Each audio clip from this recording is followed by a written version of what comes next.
Chocolate Mayor by Elizabeth K. Stanton. Elizabeth, this is for you. Women's rights pioneer Elizabeth K. Stanton gave this powerful speech in 1868 at the Women's Suffrage Convention in Washington, D.C. I urge these amendments because mass suffrage or mass government is civil, religious, and social disorganization.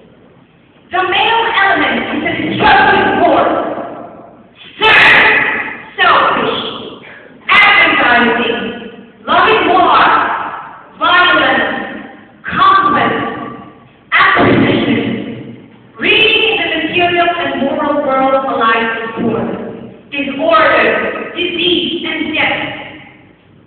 See what the record of blood and cruelty the pages of history reveal. Through what slavery, slaughter, and sacrifice, through what inquisitions and imprisonment, pains and persecutions, black poverty will decrease. The soul of humanity has struggled for the centuries, while mercy has veiled its face, and all hearts have been dead alike to love and hope. The male element has dealt high carnival thus far. It has fairly run right from the beginning, overpowering the female element everywhere, crushing out all the minor qualities in human nature, until we have but little of true manhood and womanhood, of the latter comparatively nothing, for it is hardly recognized as a power until within the last century.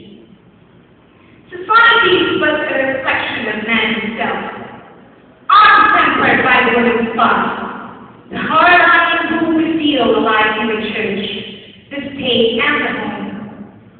No one need wonder at the disorganization, at the fragmentary condition of everything, when we remember that man, who is but half a complete being, with but half an idea on every subject, has taken absolute control of all sublunary actors.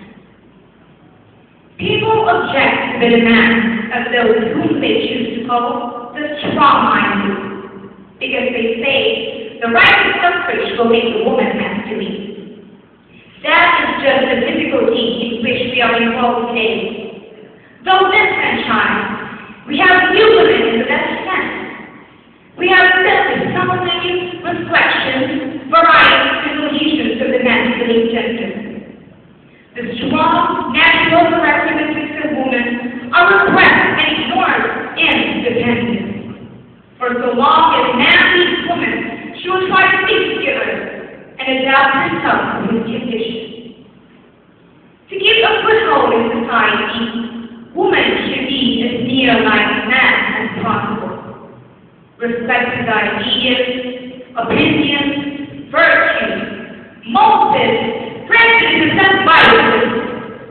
She must respect his state too, though he strips her of every inalienable right, and conflict with the higher law, written by the finger of God in her own soul. She must look at everything from his dollar and cent point of view, or he, the mere romancer. She must accept things as they are and make the best of them. To mourn with the miseries of others, their hardships and jails, prisons, asylums, the horrors of war, cruelty and brutality in every form. All this would be mere sentimentalizing. To protest against the intrigue, bribery, and corruption of public life, to desire that when someone might follow some business that did not involve lying, cheating, and a hard, grinding selfishness, quickly around nonsense.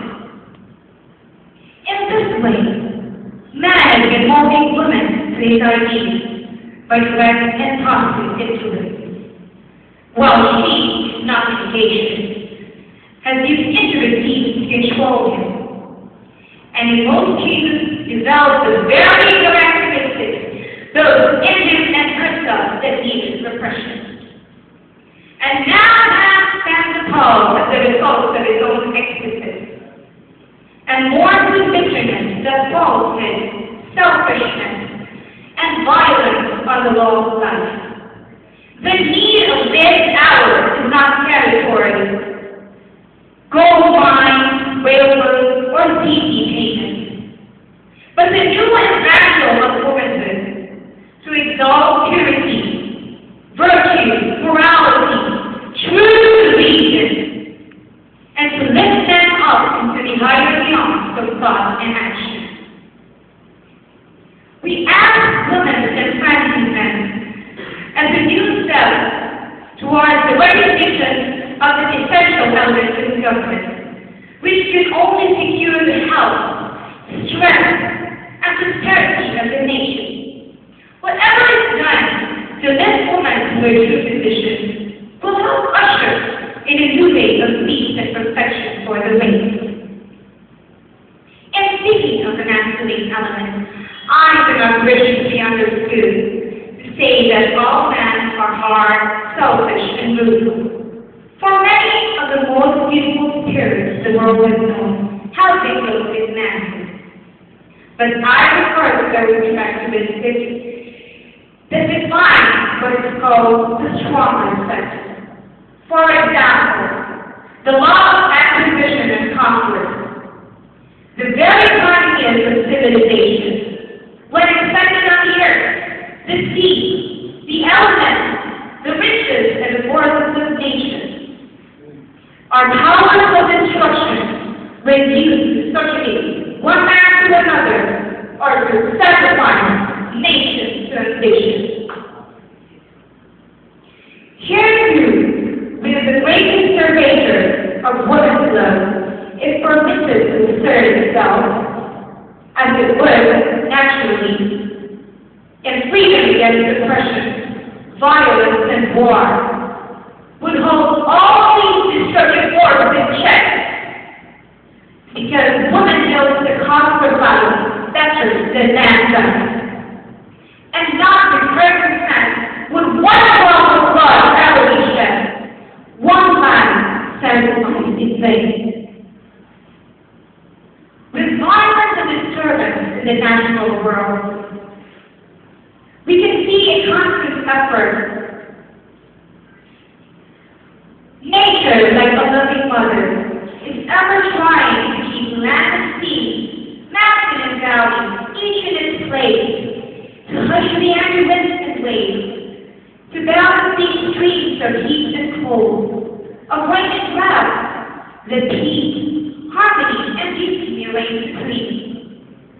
There is a striking analogy between master and mind, and the present disorganization of the society warns us that with the exposement of woman, we have let loose the evidence of violence, and proven that she only has the power to curb. If the civilization of the age calls for an extension of the suffrage, surely a government of the most virtuous, educated men and women would better represent the whole and protect the interests of all than could the representation of either sex alone.